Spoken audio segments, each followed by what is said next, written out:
Eu convido a igreja a que nós abramos a Escritura Sagrada na carta de Paulo aos Efésios, capítulo 4.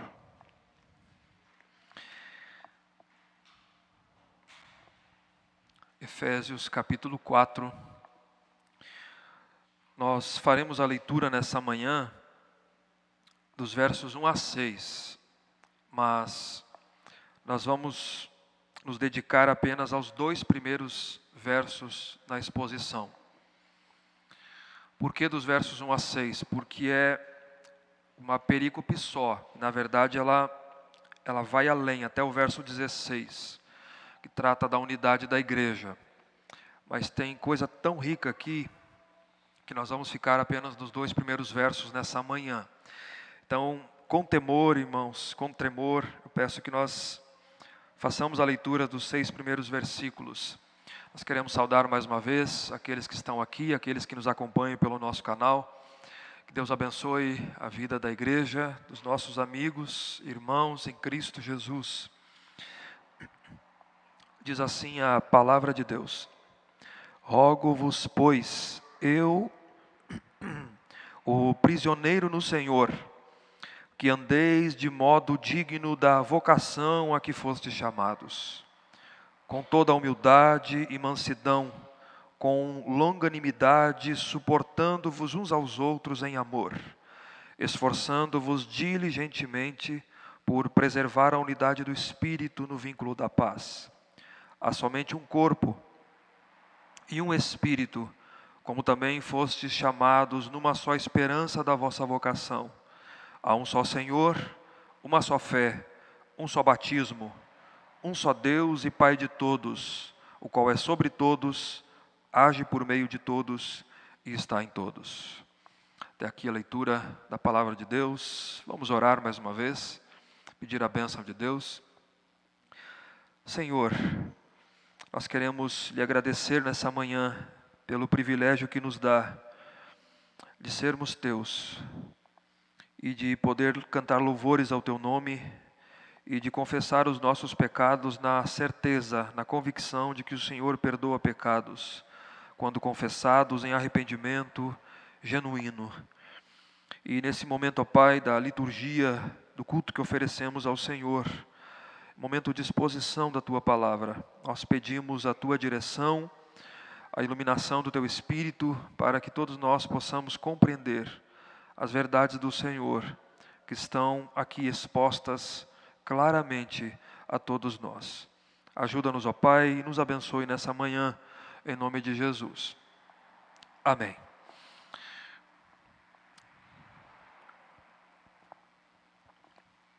O que é ser um cristão? O que define um cristão? Já se perguntaram isso, ou já fizeram essa pergunta a algum de vocês? E o que Deus espera do seu povo, o que Deus espera da sua igreja, daqueles que são dele, dos seus filhos, chamados por ele. Queridos, Paulo, nesse momento da carta que nós estamos dando sequência à nossa série, vocês perceberam, eu já disse isso algumas vezes, nós encerramos no final do capítulo 3, verso 21, a primeira metade da epístola de Paulo. Paulo, ele dividiu a sua carta, orientado pelo Espírito de Deus, em duas grandes partes. Carta aos Efésios. Paulo faz seguidamente isso com seus documentos. Você observa isso na literatura do Novo Testamento. Na primeira parte, os capítulos 1 e 3, é uma parte mais doutrinária da carta. Paulo, no capítulo 1, ele expôs as bênçãos que Deus concedeu à sua igreja por meio de Cristo Jesus. Ele fala do plano redentor, do qual os efésios faziam parte, como Deus Pai. Antes da fundação do mundo, antes que houvesse mundo, ele elegeu e ele predestinou um povo para si mesmo, para ele. E ele entregou esse povo a Jesus Cristo, que redimiu e remiu os pecados desse povo. E esse povo pelo qual o qual Deus elegeu e predestinou na eternidade e que Cristo morreu pelos seus pecados, ele está sendo chamado pelo Espírito Santo da promessa e sendo marcado e selado para o dia da redenção. E depois, dos versos 15 a 23, Paulo ora para que pelos Efésios, para que eles recebessem iluminação do Espírito de Deus para o pleno conhecimento de Deus, para que o povo conheça essa obra de Deus, todo o plano redentor. No capítulo 2, Paulo fala dessa salvação pela graça mediante a fé em Jesus Cristo, como é que ela acontece nesse mundo. E Deus, então, a pergunta que fica, Deus elege um povo, entrega esse povo a Cristo e atrai para si esse povo, por quê? Em virtude do estado natural no qual a humanidade se encontra, estado de morte nos seus delitos e pecados e escravidão, escravos da carne, do mundo e do diabo, de Satanás. Mas Deus nos deu vida, juntamente com Cristo. E Ele fez isso pela graça somente, mediante a fé em Jesus Cristo. E isso não vem de nós, é dom de Deus, para que ninguém se glorie. A salvação é pela graça mediante a fé. E Paulo expôs ainda no capítulo 2 que esse povo que Deus então desejou ou Ele planejou salvar, ele é formado de judeus e de gentios que creem em Jesus Cristo. É assim que Deus forma esse povo, de que eles, os efésios, quando gentios, que são gentios, não faziam parte do povo de Deus, mas que agora foram incluídos no povo de Deus, porque Deus quebrou a parede de separação que havia entre eles e Deus, e entre eles e os judeus, e Deus quebrou a inimizade, e se tornaram ambos um só corpo, família de Deus, templo de Deus, o templo vivo de Deus, e ele chama de pátria. E Paulo ora uma segunda vez por eles, para que eles então, dos versos 14 a 21 do capítulo 3, para que eles fossem fortalecidos com poder, e que habitasse Cristo no coração pela fé, a fim de poder compreender qual é a largura, o comprimento, a profundidade do amor de Cristo, fossem tomados da plenitude de Deus. Paulo ora duas vezes por ele. Então, capítulo 1, plano de Deus e salvação. Capítulo 2, do nosso estado e da salvação pela graça mediante a fé. Ainda da igreja como uma comunidade internacional. E Paulo ora duas vezes pela igreja. E ele diz que ele é ministro desse evangelho. E que essa é a razão pela qual ele está preso. Porque ele foi chamado para pregar exatamente esse evangelho que ele descreveu nos capítulos 1, 2 e 3. Paulo não quer que a igreja desfaleça com isso, mas ele quer que eles fossem fortalecidos com poder.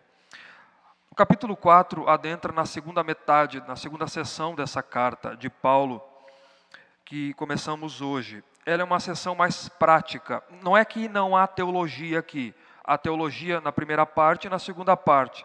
Há prática na primeira parte e na segunda parte.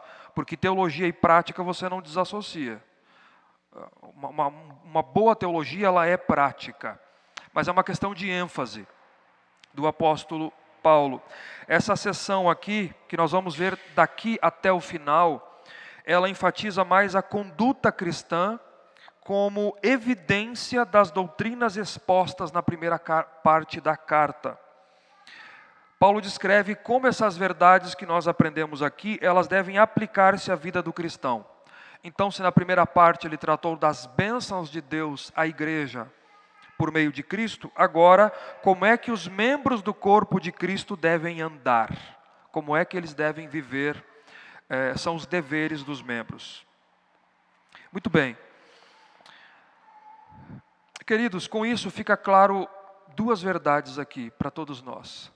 Primeiro, que para o cristão existem verdades absolutas. Nós vivemos num mundo marcado pelo existencialismo, que é um relativismo natural. Mas para a igreja há verdades absolutas. E para a igreja, para o cristão, para o cristianismo, há uma maneira correta, há uma maneira adequada, há uma maneira digna, compatível de se viver, que corresponda com todas as bênçãos espirituais que nós recebemos da parte de Deus, por meio de Jesus Cristo? Há. Para o cristianismo há. Ou seja, há uma graça que nos salvou. Mas essa graça que nos salvou, ela nos habilita a viver de maneira diferente, de maneira digna da vocação com que fomos chamados. É isso que a igreja deve entender. É isso que o povo de Deus deve reconhecer. O cristianismo, diferente de todas as outras religiões, é a religião da graça. Talvez você já ouviu isso muito, através dos nossos pastores, que constantemente dizem isso, pregam isso nos seus púlpitos. O cristianismo é a religião da graça, mas aqueles que Deus salvou pela graça, Deus requer um viver de acordo com a sua vontade, exatamente porque eles já receberam graça, porque já foram alvos dessa graça. Eles têm graça para viver de maneira diferente. Como é que nós sabemos disso pelo texto? Você vê aí no verso 1, esse pois de Paulo aí. Rogo-vos, pois. Essa conjunção, pois, introduz tudo o que Paulo disse nos 3 primeiros capítulos. Por causa disso, à luz disso que eu estou dizendo para vocês, então eu rogo que vocês vivam de maneira digna do Evangelho de Jesus Cristo. Por tudo isso que eu estou expondo para vocês até agora, andem assim. Ou seja, a base para a exortação prática de Paulo, nós veremos a primeira exortação prática de Paulo aqui, nessa manhã, é a graça de Deus descrita por Paulo anteriormente. A exortação prática, as ordens práticas, elas têm base naquilo que Deus já fez por nós em Cristo Jesus. Na graça de Deus. Por isso que é importante entender o todo da carta, entender os argumentos de Paulo aqui, qual é a intenção do apóstolo Paulo. Esse texto é tão rico que eu pensei, nem seria o correto fazer, porque é uma perícope só. Ele trata até o verso 16 da unidade da igreja. No mínimo até o verso 6 ele já adentra nesse assunto. O contexto mais amplo é a unidade da igreja. Mas é tão rico esses 2 versos que eu vou me deter apenas nesses 2 versos nessa manhã. No próximo domingo nós veremos dos versos 3 a 6. E nós vamos dividir aqui didaticamente para que fique... Porque tem tanta pérola aqui, tanta coisa boa para nós meditarmos. Nós vamos fazer assim. Versos 1 e 2 é a primeira exortação prática de Paulo à igreja nessa carta. Então, ele é dividido em 2 partes básicas aqui. No verso 1, nós temos a exortação de Paulo. E no verso 2, Paulo, ele vai dizer como é que eu devo viver, então, assim, à luz da sua exortação. Tá? Essa é a divisão natural do texto, não tem nenhuma dificuldade quanto a isso. Vamos para a exortação de Paulo, vamos entender aqui o que é que Paulo fala a respeito da igreja. Veja o que ele diz. Rogo-vos, pois, eu, prisioneiro no Senhor, que andeis de modo digno da vocação a que fostes chamados. Eu, o prisioneiro no Senhor. Vocês recordam que Paulo está preso em Roma, na sua primeira prisão. Paulo, ele havia ido a Jerusalém, no final da sua 3ª viagem missionária, e Paulo, ele é preso no templo por acusação dos judeus que agiam como delatores dos cristãos. E Paulo foi preso, Paulo é enviado a Cesareia. Em Cesareia, Paulo percebe um complô de alguns judeus lá no julgamento. E Paulo, por ter cidadania romana, ele apela para ser julgado em Roma, diante do imperador, de César.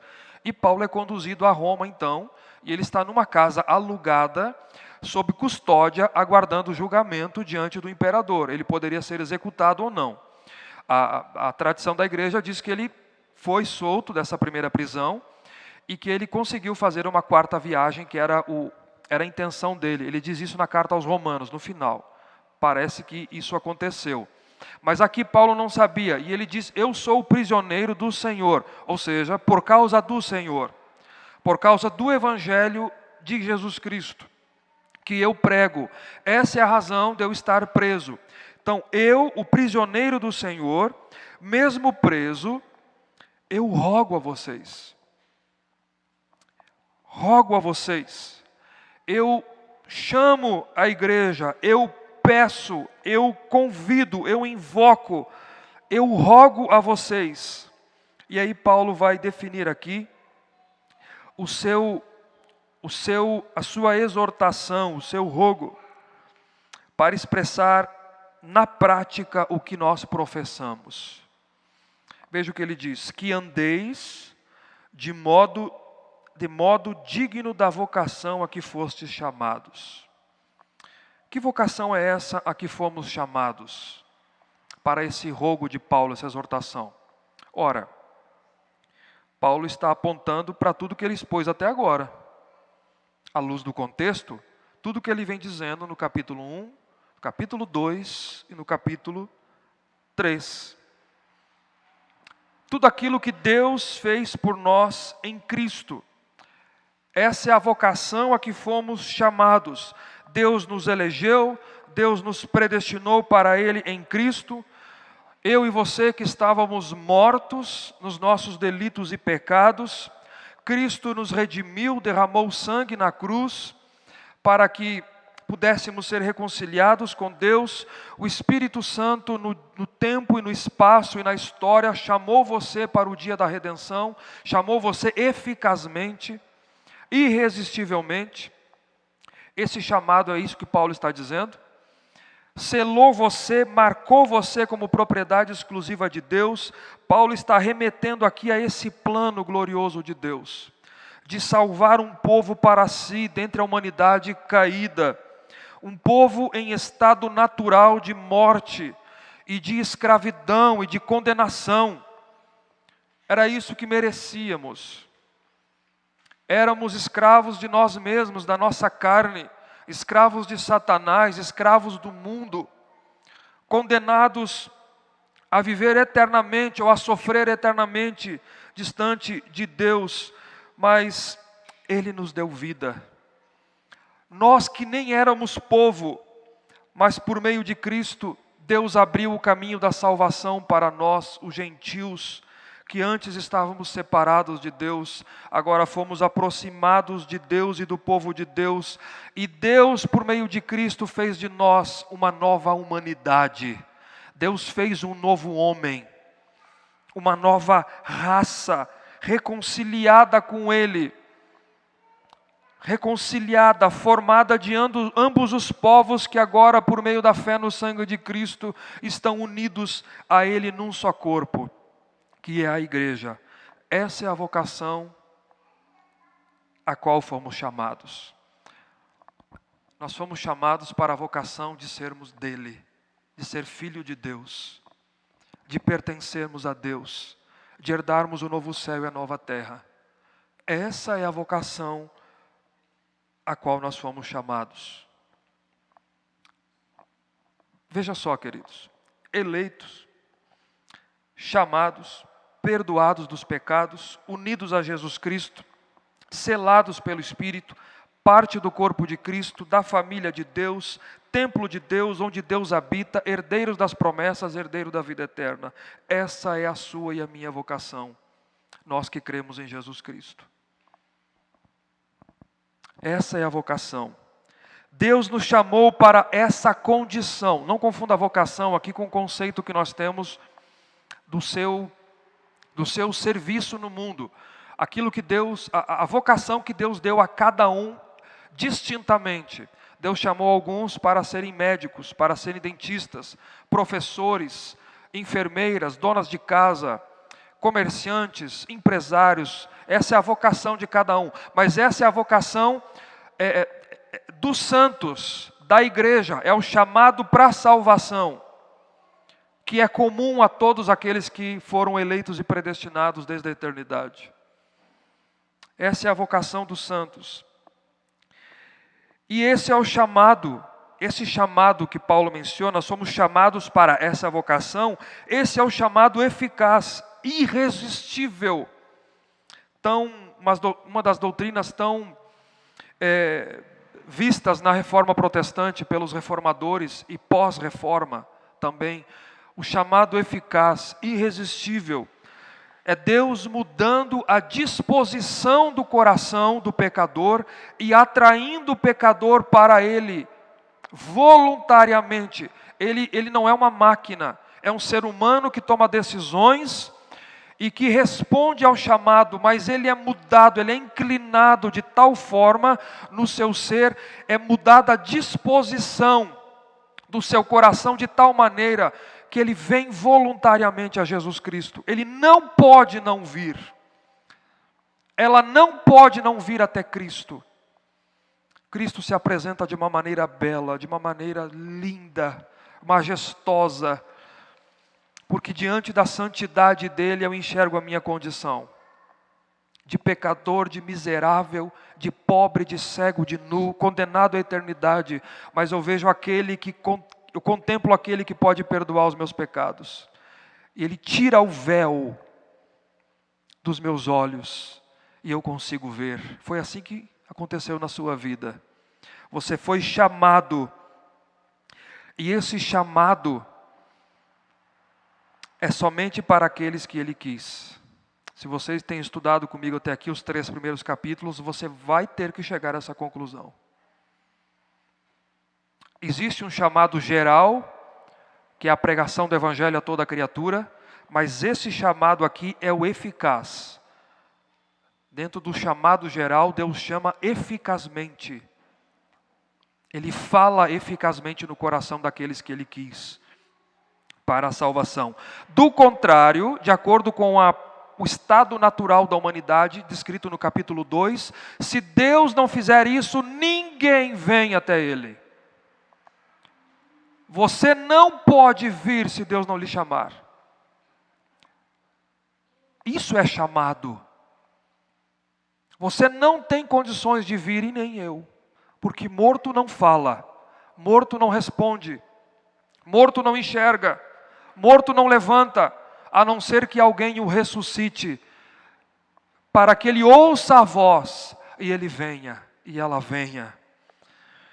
Mas aqueles que vêm é porque foram assim chamados por Deus para essa vocação de ser filho de Deus, parte da igreja de Deus, lavados e remidos pelo sangue do Cordeiro. Foi isso que Deus fez por mim, foi isso que Deus fez por vocês, foi isso que Deus fez por nós. Fomos chamados para essa vocação.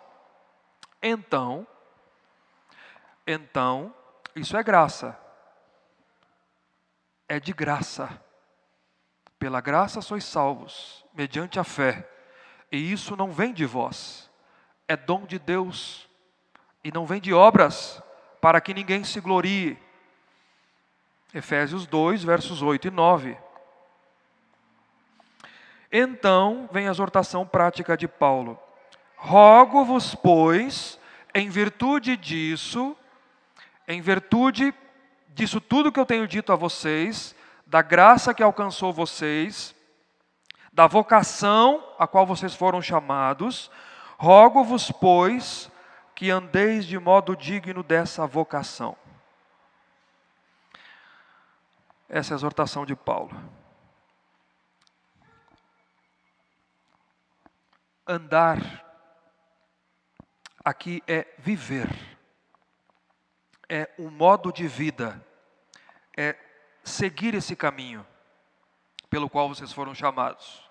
Isso é andar, é viver. Viver significa, e eu gostaria da atenção de vocês aqui, amada igreja, com temor e tremor eu digo isso, tudo que eu estou dizendo aqui, porque eu falo para vocês e eu falo para mim mesmo. Está aqui alguém que é um semelhante de vocês, miserável e que depende da graça de Deus, assim como todos que estão aqui nessa manhã. Significa que a vida do cristão, ela deve ser coerente com a excelência do chamado que ele recebeu de ser filho de Deus. A sua e a minha vida deve ser vivida de maneira coerente com a excelência do chamado que você recebeu. É isso que Deus está chamando, que Deus está dizendo nessa manhã. O cristão, ele está nessa posição graciosa de ser de Deus. É um estado, é uma posição, essa vocação. É uma condição pela qual Deus lhe chamou. Você é isso hoje. Agora, existe uma maneira de agir que é digna disso. Existe um modo de agir que corresponda com todas essas bênçãos que eu e você recebemos da parte de Deus por meio de Jesus Cristo. Que seja adequada. Deus nos chama a viver de maneira digna dessa vocação. Deus lhe chama nessa manhã a viver de maneira digna dessa vocação. A vida cristã é prática. É um erro essa dicotomia que as pessoas cristãos fazem às vezes. Teologia e prática. Não, toda boa teologia ela é prática. O cristianismo é prático. É uma vida prática. Jesus disse, aquele que me ama, ele obedece a minha palavra. Aquele que me ama, obedece a minha palavra. O amor do Pai estará nele. Aquele que me ama, guarda os meus mandamentos. Esse é aquele que me ama. Então, você não pode dizer que ama Jesus, que é filho de Deus, que é filha de Deus, e mente. E é mentiroso. E é mentirosa. Não pode. Não pode. Você não pode dizer que é filha de Deus, que é filho de Deus e trata os seus irmãos de qualquer jeito. Machuca os seus irmãos, seja família, o que for. Trai. Não. Isso não é andar de modo que agrade a Deus, de modo digno da sua vocação. Na verdade, a evidência, se você é ou não, está aqui. É andando de modo digno da vocação, evidencia se eu sou ou não chamado a essa vocação. É o que os puritanos diziam no século 17. Onde há eleição, há santificação. Se não há santificação, então não houve eleição. Você precisa pensar nisso e eu também. A voz do texto, ou o escrito de Paulo, é esse aqui. Deus em Cristo já fez tudo. Tudo por nós. Tudo. Nós aguardamos agora a segunda vinda de Cristo, o retorno de Cristo em glória, onde haverá ressurreição dos mortos, juízo final e novo céu e nova terra, ou condenação eterna. É o estágio final da história da redenção. Mas Cristo já venceu, Ele já fez tudo, já deu tudo o que nós precisamos para a vida e para a piedade. Agora viva na prática de modo digno da vocação que você recebeu. A vocação que todos nós recebemos por meio de Cristo Jesus. Essa é a voz de Paulo, é a voz inspirada do Espírito nessa manhã. Esse é o verso 1. Verso 2, então, na segunda parte, Paulo começa a definir, a partir de hoje, nós vamos dar sequência no próximo domingo, é uma lógica só, é um conjunto de textos só, ou seja, uma perícope só, tá? Vamos ficar apenas no verso 2 hoje. Mas Paulo começa a definir qual é a maneira digna, então, pela qual nós devemos viver. Você pode perguntar, tá bom, Paulo, eu quero louvar a Deus, eu quero viver para a glória de Deus, eu quero honrar a Deus, eu quero viver de maneira digna do chamado que eu recebi. Como é que eu faço isso, Paulo? Como é que eu faço isso? Resposta de Paulo, primeiro, com toda humildade. Verso 2.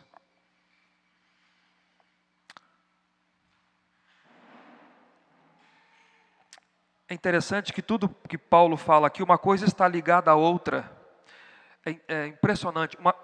Tudo está ligado uma coisa a outra e tudo aponta no final para a unidade da igreja. Nós veremos aqui 4 aspectos práticos de viver de modo digno dessa vocação que fomos chamados, mas todas essas virtudes estão interligadas e eu queria que nós compreendêssemos nessa manhã que elas não são inatas. Você, por si só, não pode produzir isso, mas elas devem ser cultivadas pela presença do Espírito habitando em mim e você. São virtudes cultivadas por causa do Espírito que habita em nós. Ele que é o selo, Ele que é o penhor da herança, da nossa herança. Como é que eu vivo, Paulo, de maneira digna da vocação a que eu fui chamado? Primeiro, Paulo diz, com toda humildade. Como o contexto maior é a unidade, eis o problema, um dos maiores problemas das igrejas do Novo Testamento. É só você ler a literatura neotestamentária, você vai chegar a essa conclusão. Era um dos maiores problemas das igrejas locais do Novo Testamento. Intrigas, divisões, contendas, falta de união. Tudo isso era o orgulho, a soberba, a falta de humildade. Leia a carta aos Coríntios, primeira carta, Paulo dedica 4 capítulos para tratar da desunião da igreja. Havia divisão na igreja. Espírito altivo, eu sou de Paulo. Não, eu sou do eloquente Apolo, o eloquente pregador de Alexandria. Não, eu sou de Cefas, eu sou de Pedro, o apóstolo de Jesus Cristo. E talvez o pior grupo, eu não sou de ninguém, porque eu acho que liderança não deve existir. Então eu sou de Cristo. Eu só falo direto com Ele e não preciso estar em local nenhum, me submeter a ninguém, eu falo direto com Cristo. É o pior grupo, talvez. Paulo dedica 4 capítulos para tratar da divisão da igreja. A carta aos Filipos, você dá uma olhadinha, ele dá o exemplo de Cristo no capítulo 2, verso 3. Aos Filipenses, Paulo diz, não façam nada por partidarismo ou vanglória, mas por humildade, considerando cada um superiores a si mesmos. Aí ele diz, tomem o exemplo de Cristo, que mesmo sendo Deus, não julgou como usurpação ser igual a Deus, antes ele se humilhou, se esvaziou a si mesmo e veio a esse mundo. Ele se fez servo, se fez carne e deu a sua vida por nós. Que haja em vós o mesmo sentimento. A palavra sentimento em Filipenses é modo de pensar. Não é um desejo, é modo de pensar. Que haja o mesmo pensamento em vocês que houve em Cristo Jesus, que é um exemplo de humildade. Capítulo 4, da carta aos Filipenses, verso 2, Paulo diz, eu rogo a Evódia e a Sintique que pense concordemente no Senhor. 2 mulheres brigando no meio da igreja e Paulo tem que resolver a situação. Por que isso? É um senso de superioridade, a falta de humildade. E cego, geralmente é cego. Geralmente é cego. Pecaminoso. O que leva alguém a achar que pode ser maior ou superior ao outro? É a falta de humildade. A maioria dos problemas entre irmãos na igreja, no fundo, poderia ser evitado ou resolvido se houvesse humildade. Se houvesse humildade. Não deveria nem acontecer, mas poderia ser resolvido facilmente se porventura acontecesse, se houvesse humildade. O que faz com que uma discussão nunca acabe? Porque eu não quero perder. Eu não quero dar o braço a torcer. Quero mostrar que eu sou superior, que eu estou certo, que eu venço, que eu ganho. É falta de humildade. Gostamos de elogios, gostamos de ser vistos. A maioria dos problemas que haviam e há é por falta de humildade. tudo isso não é compatível com o modo de viver digno da vocação com que nós fomos chamados, da vocação de ser cristão. Não é. Nós deveríamos pensar nisso nessa manhã. Pelo texto de Paulo aqui, essa é a primeira característica, esse é o primeiro aspecto prático de uma vida digna da vocação que recebemos, da salvação que Cristo nos concedeu. E é interessante que Paulo trata dessa primeira aqui, porque na cultura romana da época era inconcebível isso. Humildade, inconcebível. Para o poder romano, inconcebível. Os valores romanos estavam ligados ao poder e à superioridade. Esses eram os valores da época. Mas lembre que o cristianismo veio para ser também contra a cultura. Veio também para ser contra a cultura, dizendo que o modo digno de viver dessa vocação é com toda humildade. É o que João Batista disse, que ele cresça e que eu diminua. Que ele cresça e que eu diminua. Que haja em vós o mesmo sentimento, o mesmo modo de pensar que houve também em Cristo Jesus.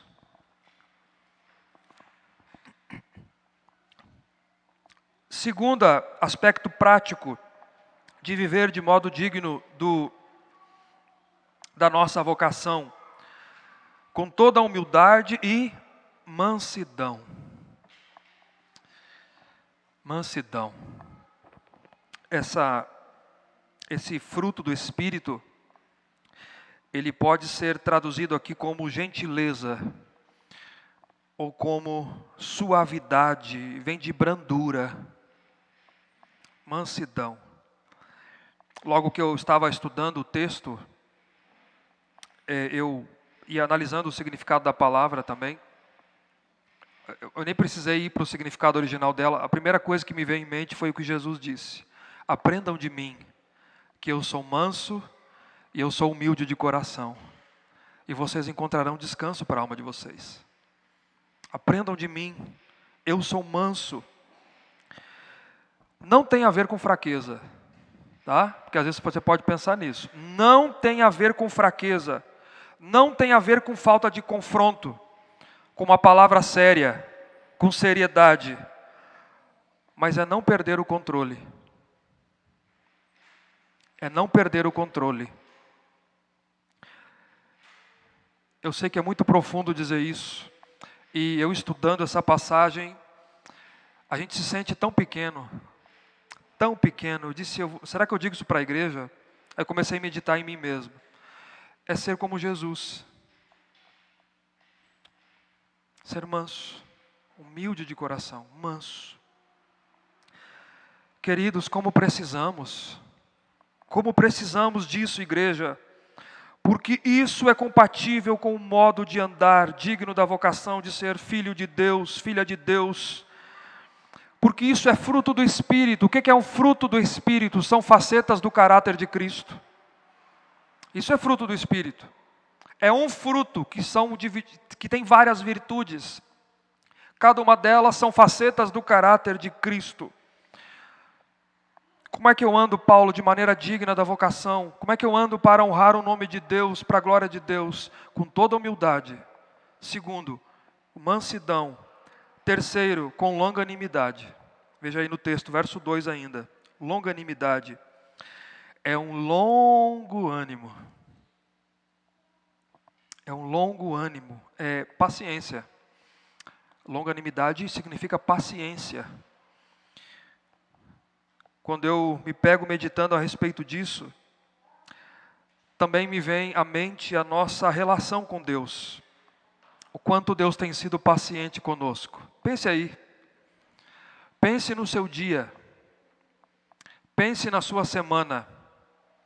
Pense no seu mês. E você vai chegar a essa conclusão. Deus tem sido paciente com você, mesmo depois do seu dia. Mesmo depois da sua semana, mesmo depois do mês que você tem vivido. E Ele prossegue nos amando, sendo compassivo, nos perdoando. Essa é a convicção que temos. Por isso que perdão de pecados, confissão, faz parte da liturgia reformada, de culto. Isso me faz pensar quando eu não ajo da mesma forma com os meus irmãos, com a minha família. Quando eu não tenho paciência. Quando eu não ajo com paciência.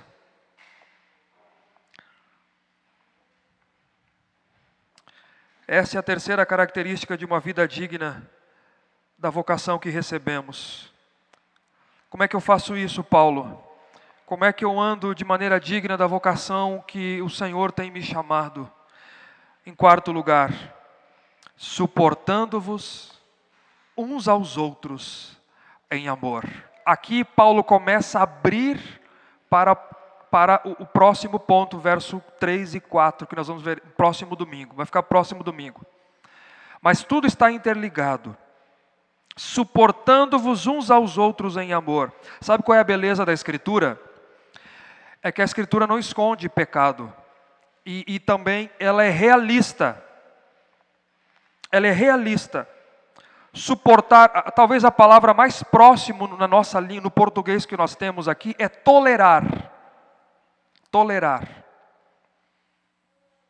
Eu ouvi isso há muitos anos atrás, eu descobri bem depois que era um erro, que se utiliza dessa expressão suportar aqui, a ideia de dar suporte, né? Que você pegar alguém e dar um suporte. Não é isso. A Escritura não é isso que quer dizer.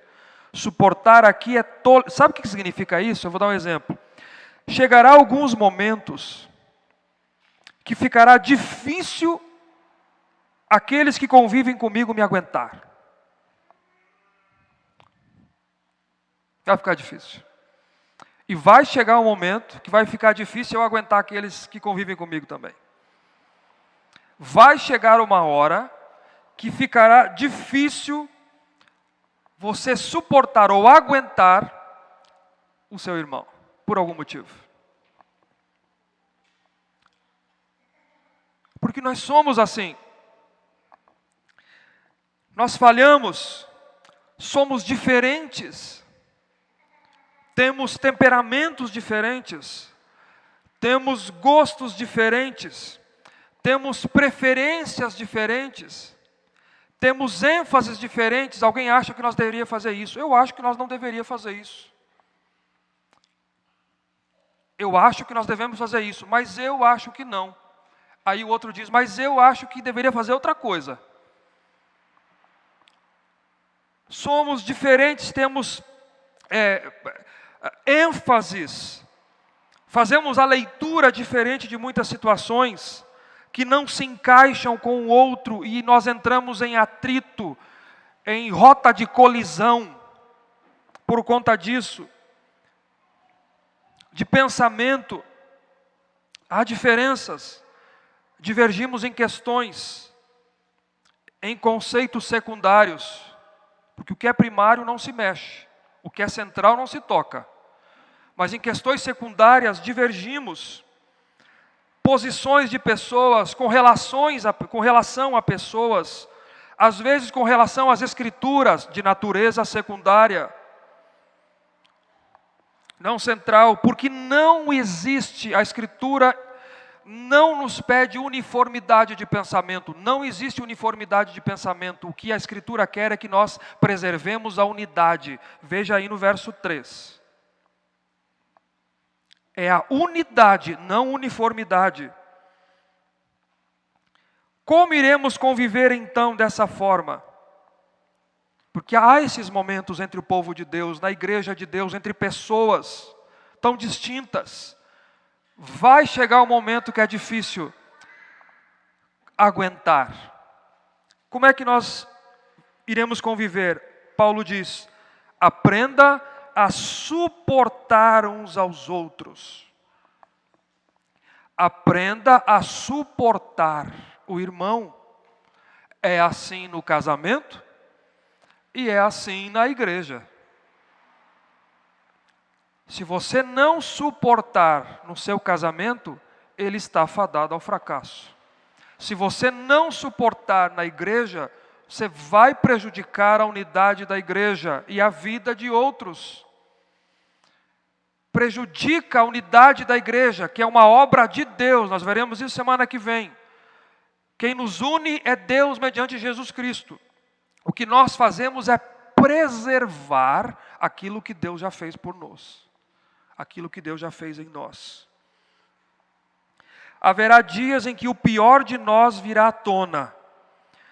E será preciso você suportar o seu irmão um ao outro. E Paulo diz, faça isso em amor. Tem mais um detalhe aí.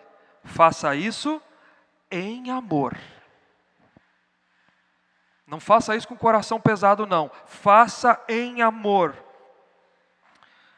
Nós, você e eu, os membros do corpo, podemos caminhar juntos, unidos, apesar das diferenças existentes. Mas é preciso suportar. Na igreja, queridos, não pode haver desprezo em virtude das diferenças. Em virtude de linha de pensamento de natureza secundária. Eu sempre vou repetir isso, porque o que é central não se toca. Não se toca. Irmãos que não conversam, que não se aturam,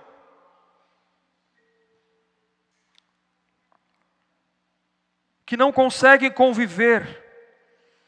Se isso acontece, eu espero que isso não aconteça e nunca aconteça aqui na IPB em Bento Gonçalves. Mas você precisa repensar a sua salvação. Porque segundo o apóstolo Paulo, e o texto inspirado, essa é uma maneira digna de andar da vocação a que fomos chamados. Esse andar é compatível com aqueles que foram chamados para a vocação de ser povo de Deus. Então suporte em amor. Em amor, Cristo lhe amou, ame também. Ame também. E aí você pega o conjunto do texto. Como é que você consegue suportar em amor? Para fazer isso, eu e você precisamos de humildade, precisamos de mansidão, precisamos de longanimidade e precisamos de amor. Percebam a ligação intrínseca do texto? Para você suportar, para suportarmos uns aos outros, será necessário humildade, mansidão, longanimidade e amor. A relação entre os aspectos práticos. E eu queria dizer uma coisa aqui para aqueles que me ouvem também, nessa manhã, é importante dizer.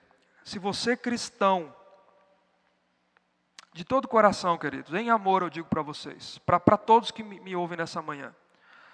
Se o cristão está disposto a romper, a dividir por questões tolas, bobas, por diferenças secundárias, temperamentos ou qualquer outra coisa, você precisa reavaliar a sua vida. Porque isso não é viver digno da vocação com que Deus lhe chamou. E líderes, talvez alguns me ouvem pelo nosso canal. E futuros líderes possíveis desta igreja, desta congregação.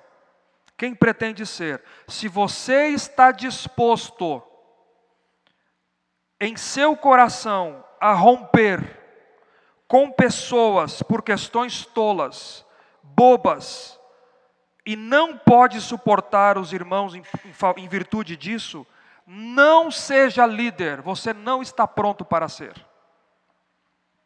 Não está pronto. Não está pronto. O protestantismo, Lutero rompeu com o catolicismo por questões de ordem central. E nem era a intenção no início. Era reformar a igreja de dentro para fora. Mas aí foi excomungado. Aí nasceu o protestantismo. Mas quando não são em questões centrais, questões às vezes extremamente de natureza, nem é secundária. Você não está pronto para ser líder. E quem vive assim, talvez, deveria pensar, talvez seria melhor se retirar da liderança.